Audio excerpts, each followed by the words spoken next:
नमस्कार, बहुत स्वागत है आपका न्यूज़ 18 का डिजिटल प्लेटफॉर्म आप देख रहे हैं। मैं हूं आपके साथ ऋतु सिंह। ईरान की मीडिया का दावा है कि F-15 फाइटर जेट को हॉर्मुज आइलैंड के पास मार गिराया गया।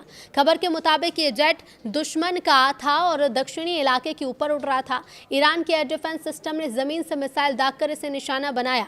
सरकारी चैनल प्रेस टीवी ने भी इस घटना की बात कही और एक वीडियो दिखाया जिसमें जेट गिरता नजर आ रहा है। हालांकि अमेरिका या इजराइल की ओर से दावे की पुष्टि नहीं की गई। ईरान के साथ चल रहे युद्ध में अमेरिका और इजराइल को भारी नुकसान हुआ। सिर्फ 21 दिनों में दोनों देशों के 28 से ज्यादा विमान और कई महंगे सैन्य सिस्टम प्रभावित हुए। ईरान का दावा है कि उसने कम से कम 17 एयरक्राफ्ट को मार गिराया और नुकसान पहुंचाया। युद्ध में यूएस इजराइल को कितना नुकसान पहुंचा तो अमेरिका को 16 एयरक्राफ्ट का नुकसान हुआ है। इसमें 12 MQ-9 रीपर ड्रोन शामिल हैं और एक की कीमत करीब $56 मिलियन से ज्यादा है, यानी सिर्फ ड्रोन में $500 मिलियन से ज्यादा का नुकसान। इसके अलावा 3 F-15 स्ट्राइक ईगल कुवैत में गलती से अपनी ही फायरिंग में नष्ट हो गए। 12 मार्च को इराक के ऊपर एक KC-135 फ्यूल टैंकर विमान क्रैश हुआ जिसमें सवार 6 लोगों की मौत हुई। एक अन्य KC-135 भी उसी घटना में क्षतिग्रस्त हुआ। F-35 को भी गिराने का दावा किया गया है। 19 मार्च को ईरान ने स्टील्थ फाइटर को निशाना बनाने का दावा किया। अमेरिकी सेना ने कहा कि विमान को इमरजेंसी लैंडिंग करनी पड़ी, लेकिन कारण साफ नहीं बताया गया। अगर ये दावा भी सही है तो ये पहली बार होगा जो इतने आधुनिक जेट को इस तरह से निशाना बनाया गया। इजराइल के भी 1 दर्जन से ज्यादा ड्रोन ईरान के इलाके में नष्ट हुए हैं और इस तरह कुल मिलाकर दोनों देशों के 28 एयरक्राफ्ट प्रभावित हुए हैं। थार्ड और रडार को भी तबाह कर दिया गया।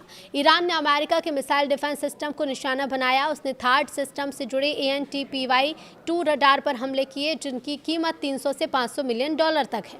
जॉर्डन, UAE और सऊदी अरब में ऐसे रडार प्रभावित हुए। कतर के अल उदीद एयरबेस पर $1.1 बिलियन का AN/FPS 132 रडार भी क्षतिग्रस्त हुआ। इस बीच USS जेराल्ड और फोर्ट पर आग लग गई जिससे वो कुछ समय के लिए काम नहीं कर सका। आग बुझाने में 30 घंटे लगे और अब इसकी जांच हो रही है। युद्ध का खर्च भी बहुत तेजी से बढ़ा है।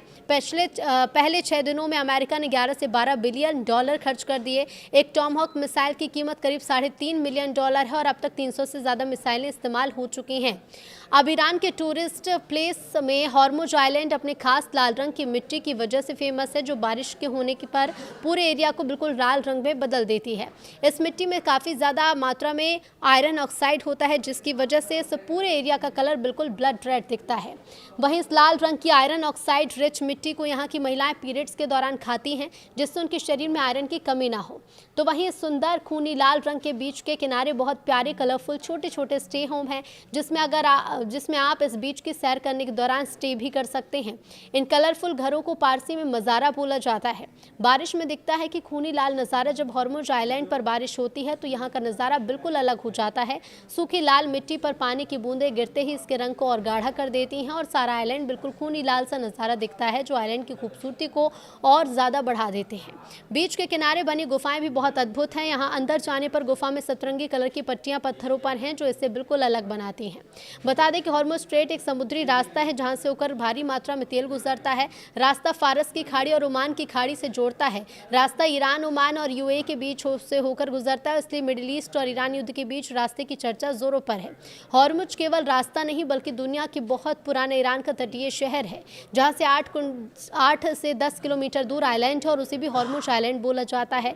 यह आइलैंड रेनबो आइलैंड के नाम से जाना जाता है क्योंकि यहाँ पर केवल लाल नहीं बल्कि और भी कई रंग जैसे कि पीला रंग, हरा, नारंगी रंग की मिट्टी भी पाई जाती है। हॉर्मुज केवल रास्ता होने की वजह से खास नहीं बल्कि आइलैंड भी अपनी जैव विविधता की वजह से बेहद खास है।